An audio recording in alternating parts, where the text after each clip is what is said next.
Oke, soal selanjutnya. Larutan yang mendidih pada temperatur paling rendah adalah manakah larutan katanya yang mendidih pada temperatur paling rendah? Kita jawab yuk. Nah, adik-adik, yang ditanyakan larutan yang mendidih pada temperatur paling rendah.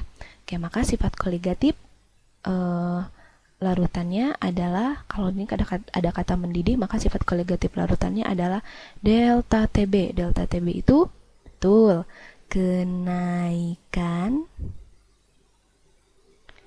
titik didih. Nah, apa hubungannya kenaikan titik didih dengan mendidih, dengan titik didihnya? Kita lihat hubungannya.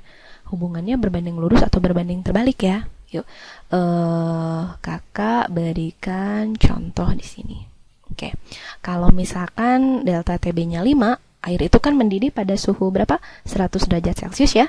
Maka nanti kalau naiknya 5, titik didih larutannya jadi 105 derajat Celcius. Oke, kalau misalkan delta TB-nya itu adalah 10, maka titik didih larutannya adalah 110 derajat Celcius. Nah, sekarang kita lihat hubungannya kenaikan titik didih dengan titik didihnya. Jadi, ini yang mana yang paling besar nih? Ya, 10 paling besar, 5-nya kecil. Ini 105-nya kecil, 110-nya lebih besar.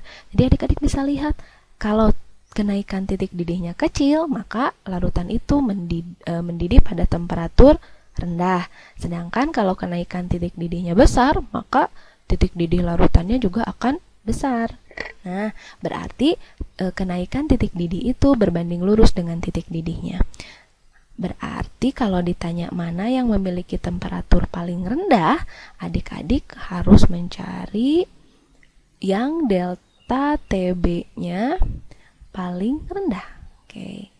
Yang mana yang punya delta TB paling rendah? Yuk kita masukin ke dalam rumus. Delta TB itu apa sih adik-adik? Betul, delta TB itu M kali KB kali I. Seperti adik-adik ketahui, kalau dilarutkan dalam pelarut yang sama, maka nanti KB-nya sama ya. Karena nanti menentukan delta TB-nya adalah M kali I. I itu apa? I itu ada faktor koreksi Van Hoff. Kalau untuk larutan non-elektrolit, I-nya sama dengan 1. Kalau untuk larutan elektrolit, berapa I-nya? Elektrolit. Nah, untuk larutan elektrolit, I-nya itu tergantung dari apa? Oke, tergantung dari kekuatannya. Kalau elektrolit kuat, maka I-nya sama dengan jumlah ion.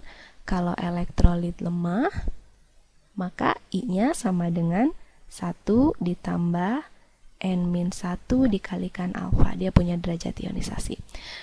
Oke, yuk kita cari mana yang titik didihnya paling rendah. Berarti nanti cari tadi yang delta TB-nya paling rendah, artinya yang M kali I-nya paling rendah juga. Oke, kita cari gula. Gula itu kan non-elektrolit ya, maka I-nya sama dengan 1. Nanti 0,1-nya adik-adik kalikan 1 sama dengan 0,1. NaCl, karena dia adalah garam, maka larutan elektrolit ya. Kalau elektrolit, Na-nya 1, Cl-nya 1, ada 2. 2 dikali 0,1 itu 0,2. KCl juga sama garam, dia larutan elektrolit. K-nya 1, Cl-nya 1 kali 0,1 kali 2 sama dengan 0,2. Na2SO4 juga merupakan garam, maka dia larutan elektrolit ya. Na-nya ada 2, SO4-nya ada 1. Jadi jumlah totalnya 3. Tinggal adik-adik kalikan 3, I-nya 3 kan?